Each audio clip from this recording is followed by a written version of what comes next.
Ang gabi po sa inyo lahat. Ako nga po pala si Jeroen Peralta mula po sa Ten Amoroto. Ngayong pag-uusapan natin ay tungkol sa isang napakahalagang paksa sa ekonomiya sa ating panahon, ang globalisasyon. Sa ating panahon, ang globalisasyon sa simpleng salita ay ang pagdami ng ugnayan sa pagitan ng mga bansa sa buong mundo sa larangan ng ekonomiya, politika, kultura at marami pa. Ano ang globalisasyon? Globalisasyong ekonomiko. Ang globalisasyong ekonomiko ay tumutukoy sa pagpapalawak ng mga gawaing pang-ekonomiya sa buong mundo. Kasama dito ang kalakalan ng mga kalakal at serbisyo, paggalaw ng kapital, foreign direct investment or FDI, at pagbuo ng global supply chains. Dahil sa teknolohiya at pagbawas ng mga hadlang sa kalakalan, mas naging konektado ang mga ekonomiya sa mundo. Ang mga benepisyo ng globalisasyon. Isa sa mga benepisyo ng globalisasyon ay ang paglago ng ekonomiya. Maraming bansa ang nakaranas ng pag-unlad dahil sa paglahok sa global trade. Nakakuha rin ang mga consumer ng mas maraming choices at minsan ay mas mababang presyo ng mga produkto. Bukod dito, nagdudulot din ito ng technology transfer at job creation sa ilang sektor. Mga hamon at kritisismo, ngunit hindi rin nawala ang mga hamon.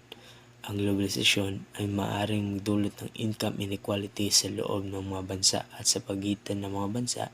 May mga concerns din tungkol sa job displacement sa ilang industriya dahil sa kompetisyon mula sa ibang bansa, at may mga environmental issues na kaugnay sa pagtaas ng produksyon at transportasyon.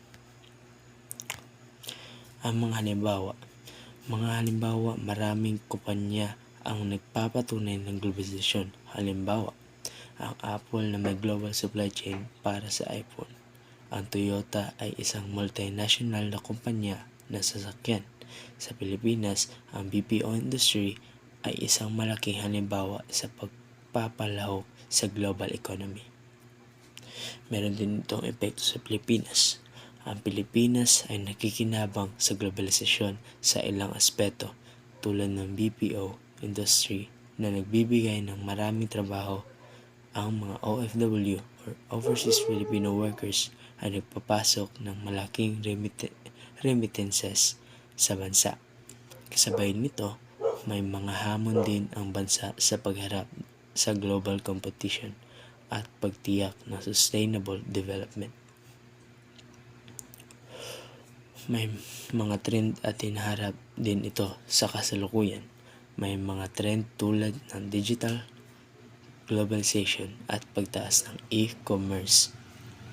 Mahalaga rin ang sustainability sa mga gawaing pang-ekonomiya. May mga debate tungkol sa protectionism versus openness sa kalakalan. Ang mga kumpanya at bansa ay kailangan umangkop sa mga pagbabago nito. Ang konklusyon, sa kabuuan ng globalisasyon ekonomiko ay may mga benepisyo at hamon. Mahalaga ang pag-unawa sa mga epekto nito sa mga bansa at sa mga tao. Sa pag-navigate sa globalization, kailangan ang mga estratehiya para sa inclusive growth at sustainable, interconnected na mundo.